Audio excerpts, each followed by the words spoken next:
Hello दोस्तों, आपका बहुत बहुत स्वागत है आपके अपने यूट्यूब चैनल पर। दोस्तों, इस चैनल पर ईटीटी पेपर सेकंड की तैयारी बहुत ही अच्छे ढंग से सिलेबस के अनुसार करवाई जाती है। जो दोस्त इस चैनल पर पहली बार विजिट कर रहे हैं, प्लीज़ चैनल को सब्सक्राइब करना और बेल आइकन को प्रेस जरूर करना। हमारा आज का सब्जेक्ट हिंदी का टॉपिक विकारी शब्द पार्ट 2 है। अगर आप पार्ट 1 देखना चाहते हो तो इस वीडियो के डिस्क्रिप्शन में लिंक दिया गया है, वहाँ से देख सकते हो।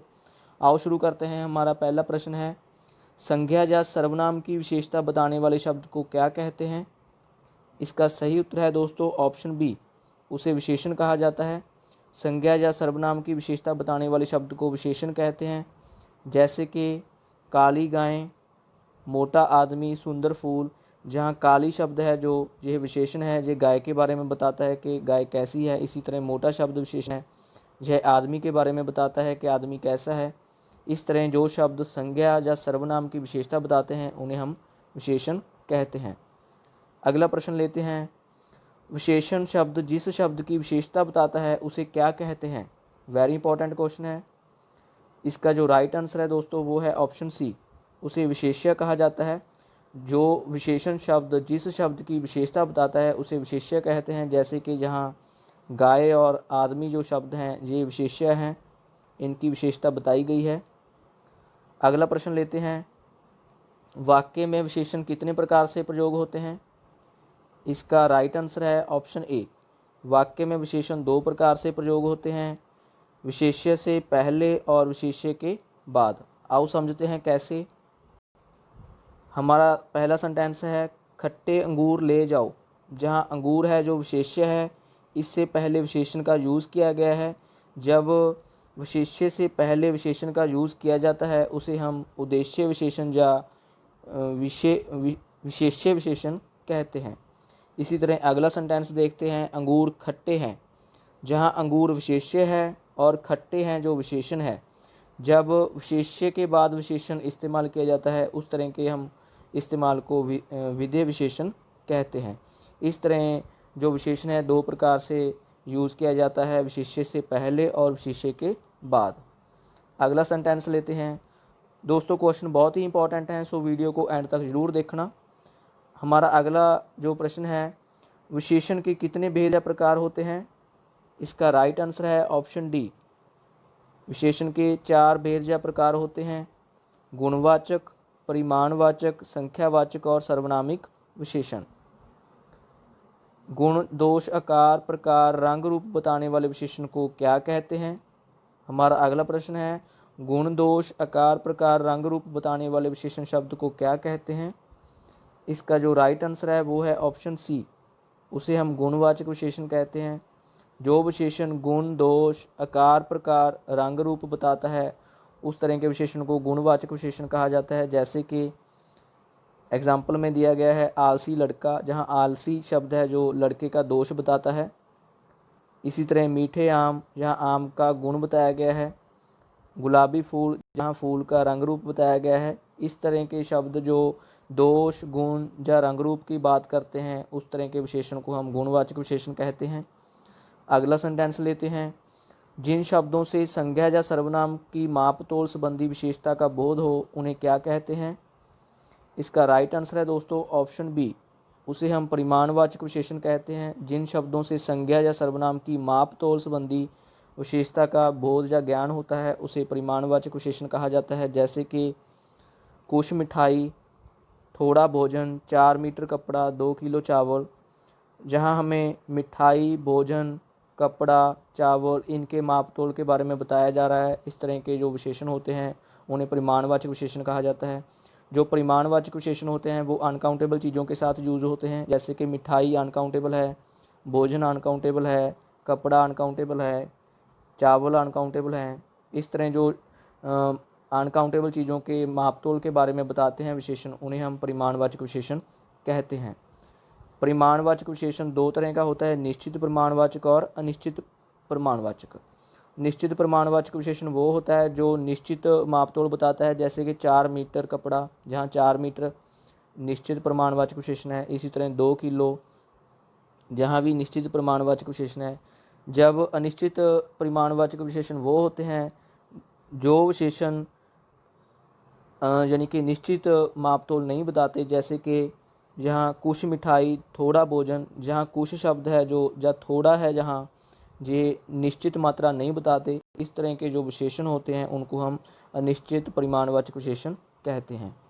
अगला प्रश्न लेते हैं, संख्यावाचक विशेषण कितने प्रकार के होते हैं? इसका जो राइट आंसर है वो है ऑप्शन ए।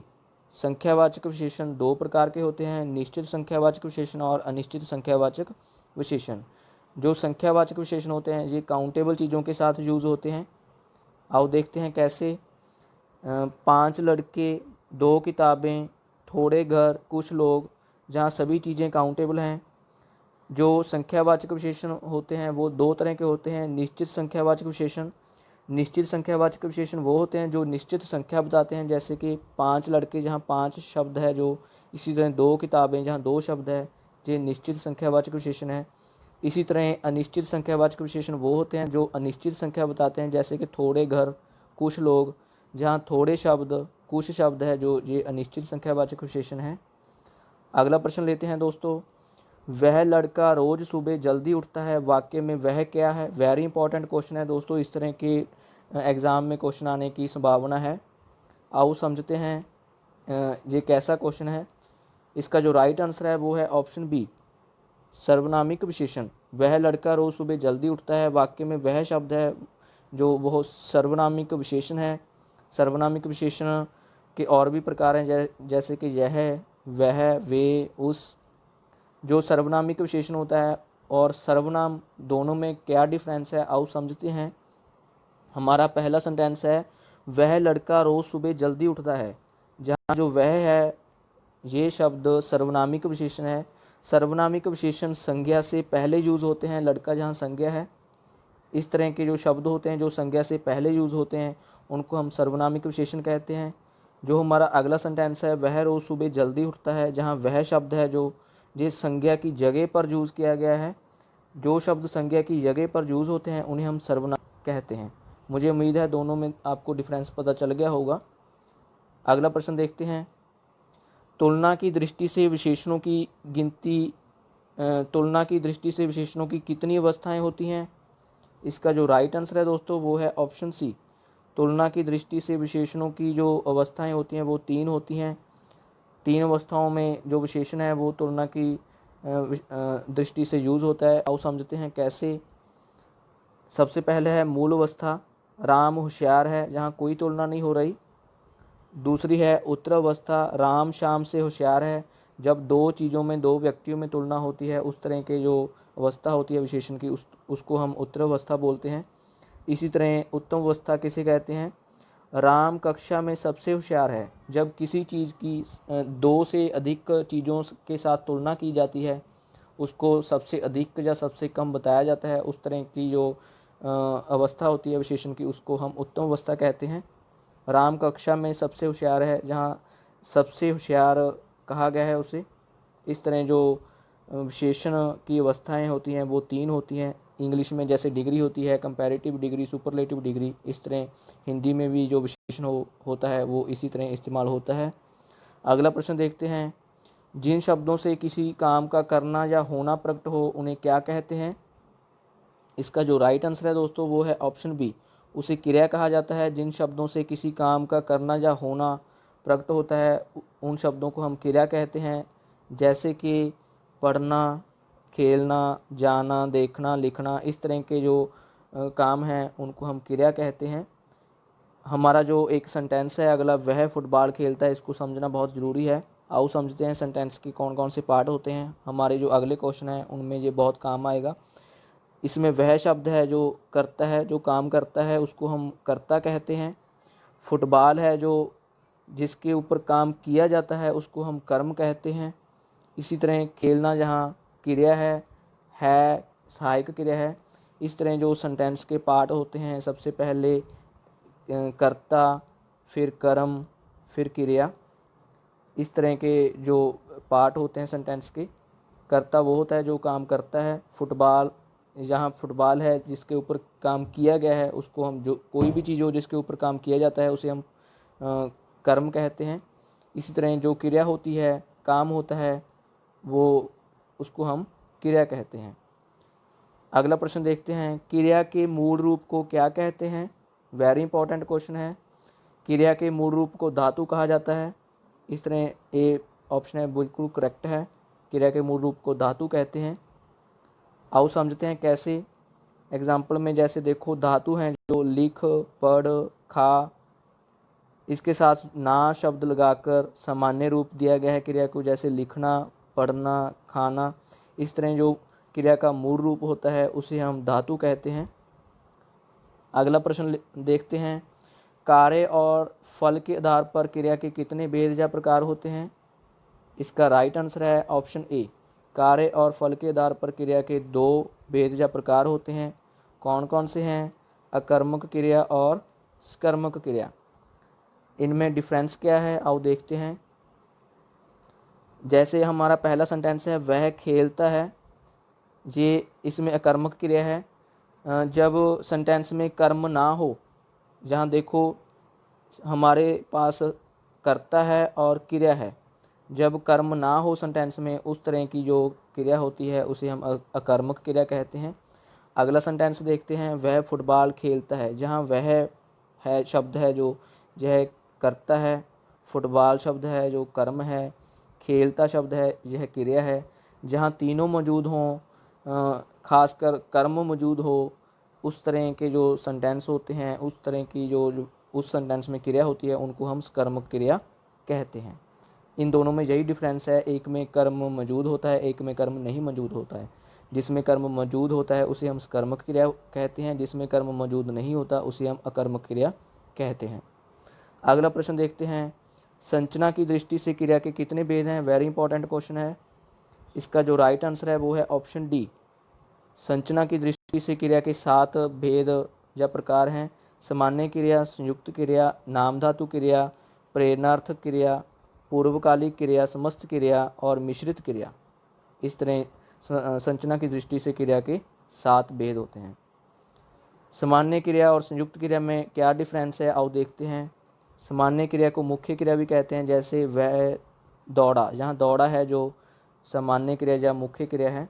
इसी तरह संयुक्त क्रिया किसे कहते हैं, एग्जाम्पल देखते हैं, वह दौड़ सकता है, जहाँ दौड़ तो हमें पता है कि सामान्य क्रिया है, सकता है जो वो सहायक क्रिया है। सामान्य और सहायक क्रिया को मिलाकर संयुक्त क्रिया बनती है। सहायक क्रिया को हम रंजन क्रिया भी कहते हैं। अगला प्रश्न देखते हैं, जो क्रिया संज्ञा, सर्वनाम और विशेषण आदि से बनती है उसे क्या कहते हैं। इसका राइट आंसर है ऑप्शन बी, उसे हम नाम धातु क्रिया कहते हैं। जो क्रिया संज्ञा, सर्वनाम और विशेषण आदि से बनती है उसको नाम धातु क्रिया कहा जाता है। जैसे हम एग्जाम्पल से समझते हैं। सबसे पहले हमारे पास संज्ञा है हाथ, इससे नाम धातु क्रिया बनी हथियाना। इसी तरह शर्म से शर्माना बनी। इसी तरह विशेषण है जो तोलना से तुलवाना, गर्म से गरमाना। इस तरह जब संज्ञा या विशेषण से हम नाम धातु क्रिया बनाते हैं, जो क्रिया बनाते हैं संज्ञा या विशेषण से, उसे हम नाम धातु क्रिया कहते हैं। अगला प्रश्न देखते हैं, जहाँ कर्ता कार्य को स्वयं न करके किसी दूसरों को करने के लिए प्रेरित करता है उस क्रिया को क्या कहते हैं। इसका राइट आंसर है ऑप्शन बी, उसे हम प्रेरणार्थक क्रिया कहते हैं। जहाँ कर्ता कार्य को स्वयं न करके किसी दूसरे को करने की प्रेरणा देता है, दूसरे से करवाता है, उस तरह की जो क्रिया होती है उसे हम प्रेरणार्थक क्रिया कहते हैं। आओ समझते हैं कैसे। जैसे कर्ता जहाँ खुद काम कर रहा है, जहाँ किसी से करवा रहा है, उसको हम प्रेरणार्थक क्रिया कहेंगे। जैसे कि करना का करवाना, खाना का खिलवाना, भेजना का भिजवाना। इस तरह की जो क्रियाएं हैं उनको हम प्रेरणार्थक क्रिया कहते हैं। अगला प्रश्न देखते हैं, किसी वाक्य में मुख्य क्रिया से पहले हुई क्रिया को क्या कहते हैं। वेरी इंपॉर्टेंट क्वेश्चन है। इसका जो राइट आंसर है वो है ऑप्शन ए, उसे हम पूर्वकालिक क्रिया कहेंगे। किसी वाक्य में मुख्य क्रिया से पहले हुई क्रिया को पूर्वकालिक क्रिया कहते हैं। जैसे कि मोहन भागकर घर पहुंचा, जहाँ मुख्य क्रिया पहुंचा है इससे पहले घटित हुई क्रिया है जो भागकर है। इस तरह जो पहले घटित हुई क्रिया होती है उसको हम पूर्वकालिक क्रिया कहते हैं। इसी तरह अगला सेंटेंस देखते हैं, उसने उठकर दरवाज़ा खोला, दरवाजे को खोलने के लिए वो पहले उठा, इस तरह जो पहले क्रिया घटित हुई है उसे हम पूर्वकालिक क्रिया कहेंगे। अगला प्रश्न देखते हैं, दो धातुओं के योग से बनने वाली क्रिया क्या कहलाती है? इसका राइट आंसर है ऑप्शन बी, उसे हम समस्त क्रिया कहते हैं। दो धातुओं के योग से बनने वाली क्रिया को समस्त क्रिया कहा जाता है। जैसे कि सेंटेंस है, वह आजकल लिख पढ़ नहीं रहा। जहाँ लिख पढ़ है जो ये समस्त क्रिया है। इसी तरह मैं अब चल फिर सकती हूँ, जहाँ चल फिर है जो ये समस्त क्रिया है। समस्त क्रिया जब दो धातुओं का योग होता है, दो धातुओं के योग से बनने वाली क्रिया होती है जो उसे हम समस्त क्रिया कहते हैं। अगला प्रश्न देखते हैं दोस्तों, जिस क्रिया में पहला भाग संज्ञा विशेषण या क्रिया विशेषण का और दूसरा भाग क्रिया का होता है वह क्या कहलाती है? इसका सही उत्तर है दोस्तों ऑप्शन ए, उसे हम मिश्रित क्रिया कहते हैं। जिस क्रिया में पहला भाग संज्ञा विशेषण या क्रिया विशेषण का होता है और दूसरा भाग क्रिया का होता है उसे हम मिश्रित क्रिया कहते हैं। आओ समझते हैं एग्जाम्पल से। जैसे कि पहला भाग संज्ञा का है, दूसरा भाग क्रिया का है, इससे जो मिश्रित क्रिया बनी है वो देखते हैं। जैसे कि शब्द कष्ट है संज्ञा, क्रिया देना है, इस दोनों को मिलाकर कष्ट देना मिश्रित क्रिया बनी है। इसी तरह विशेषण और क्रिया को मिलाकर हम मिश्रित क्रिया आगे देखते हैं कौन सी बनती है। विशेषण जहाँ पर अच्छा है, क्रिया लगना है, इस तरह अच्छा और लगना को मिलाकर अच्छा लगना मिश्रित क्रिया बनी है। कुल मिलाकर हम कह सकते हैं जब पहला भाग संज्ञा या विशेषण का हो और दूसरा भाग क्रिया का हो, उस दोनों को मिलाकर जो क्रिया बनती है उसे हम मिश्रित क्रिया कहते हैं। दोस्तों मुझे उम्मीद है आपको वीडियो अच्छी लगी होगी। कमेंट करके ज़रूर बताना, वीडियो को लाइक और शेयर ज़रूर करना और वीडियोस देखने के लिए चैनल को सब्सक्राइब करना। Thank you.